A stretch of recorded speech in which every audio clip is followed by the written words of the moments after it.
So, you've saved up some money and you're keen to invest. But would you trust a computer to give you financial advice? Newcastle couple Andrew and Rebecca are looking to invest some of their savings, but don't know where to start.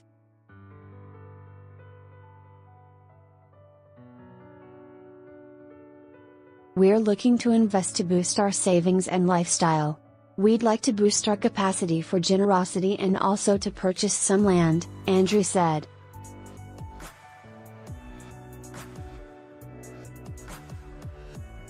With just a small sum to invest, they want some cheap and accessible advice. They asked the Personal Finance Project to investigate robo-advice.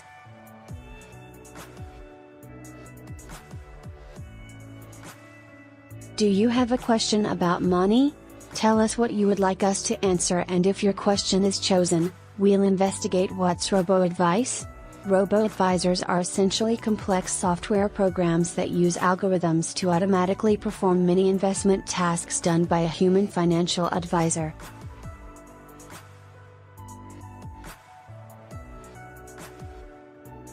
First offered by startups following the 2008 global financial crisis, robo-advice is now used by a number of global financial institutions.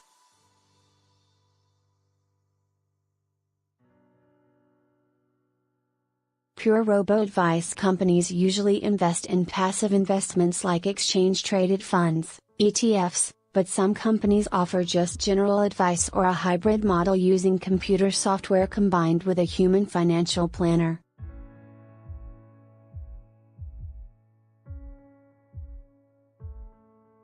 According to the World Bank, the United States is the leading marketplace for robo-advice, with the estimated value of assets under management greater than $400 billion in 2018 and expected to grow annually by more than 30%, reaching almost $1.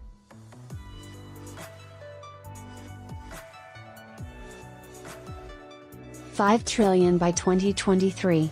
Since 2014, robo-advice has been growing in Australia too. Currently, just 20% of Australians seek personal financial advice, but corporate watchdog ASIC hopes robo-advice will make good quality, low-cost financial advice more accessible.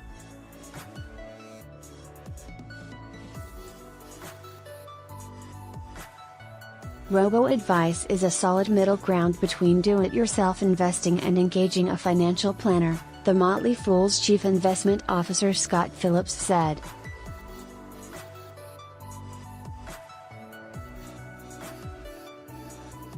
There are drawbacks, though. Robo-advice doesn't generally cover things like investment structures and estate planning, and sometimes it's nice to be able to pick up the phone or send an email to get personal advice, or sometimes just reassurance.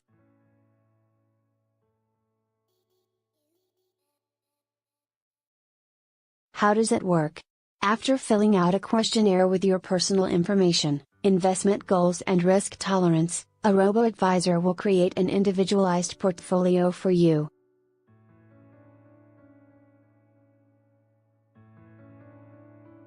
Just like a human advisor, it is required to give you a statement of advice, which explains its recommendations and other key information.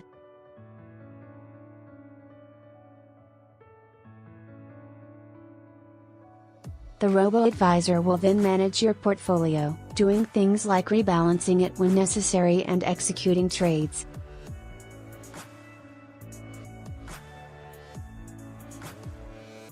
But what does investing in ETFs really mean?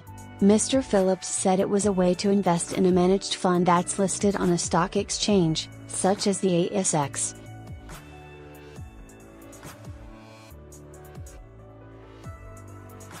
Traditionally, most ETFs gave broad exposure to particular indices, say the ASX 300, S&P 500 or the Nasdaq, he said.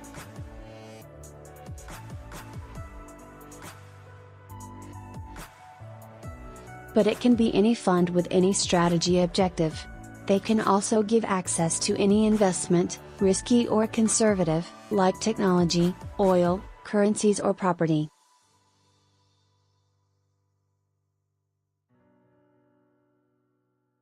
Two of the biggest robo-advisors in Australia are StockSpot and SixPark. They both invest in a range of options from Australian shares and international shares to bonds, while SixPark also invests in global infrastructure and listed property.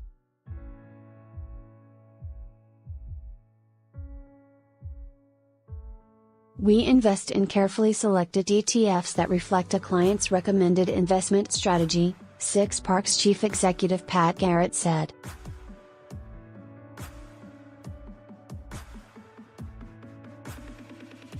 Using ETFs allows us to build a highly diversified, low-cost portfolio for clients quickly and cost-effectively.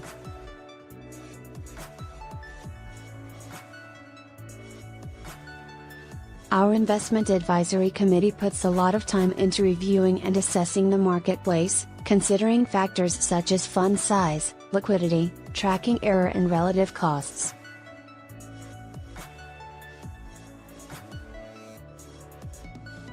But can you trust a robot? Consumer finance expert Professor Kent Smetters from the Wharton School at the University of Pennsylvania said computers assessed a client's risk profile via a short questionnaire, which usually was not comprehensive.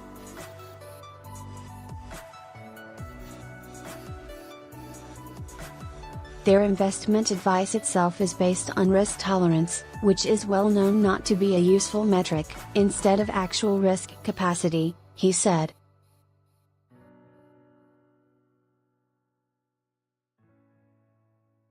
In Australia, robo-advisors are regulated by ASIC and must have a financial services license.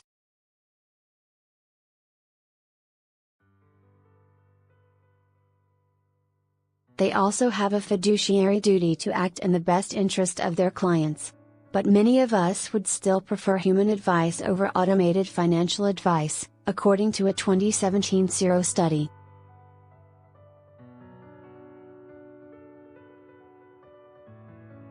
The study also found it was mostly younger people who were open to receiving automated advice.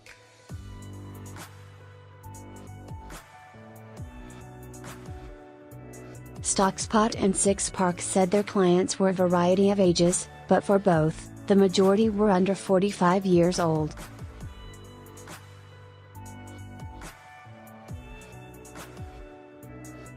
Every new technology goes through an adoption curve, StockSpot chief executive Chris Brickey said.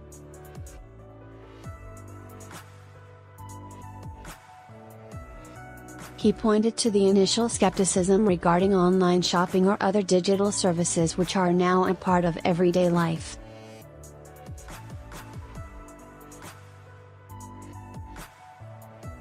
The same will occur with investment advice over the next 10 years as more consumers realize the benefit of online investment advice, he said.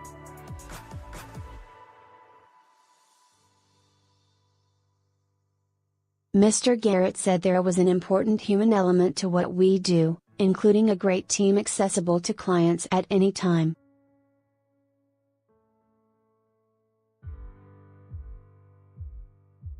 How do they perform?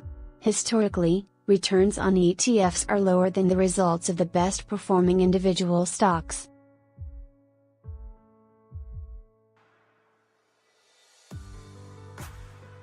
That's because they're tracking the whole market.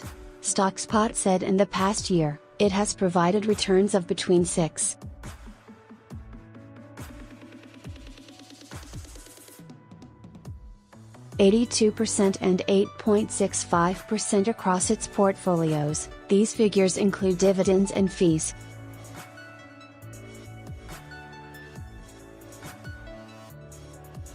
Competitor SixPark said its returns for the year to March were between 5.8% to 11.9% across its various portfolios, including dividends, capital growth and fees.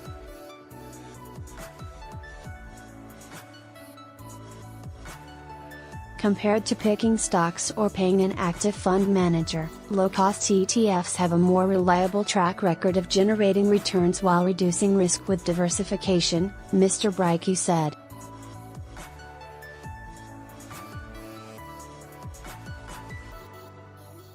Is it really low cost?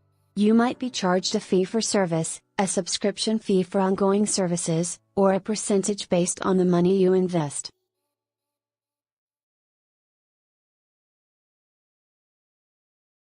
Fees typically range from between 0 to up to almost 1% of assets under management.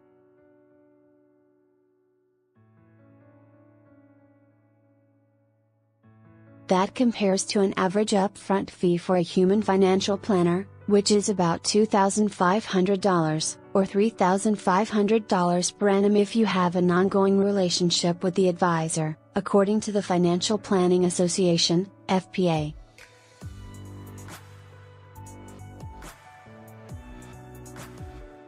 Just do it yourself? FPA Chief Executive Dante Tagore said robo-advice was an important way to get more Australians accessing financial advice.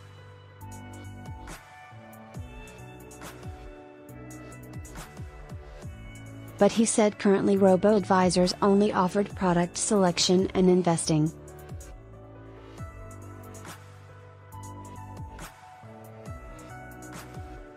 Professor Smetters advocated for getting some basic advice from a human financial planner and then investing directly yourself.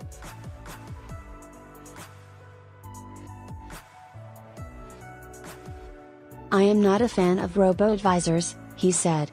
Overall, I think a person is better off hiring a financial advisor for just a couple hours to assess their goals, make sure they are saving enough, have proper insurance and will planning.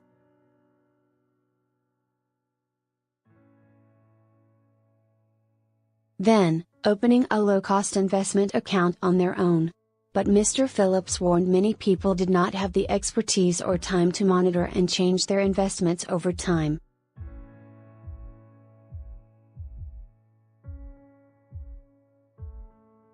It depends what you're looking for and how much help you want or need, he said.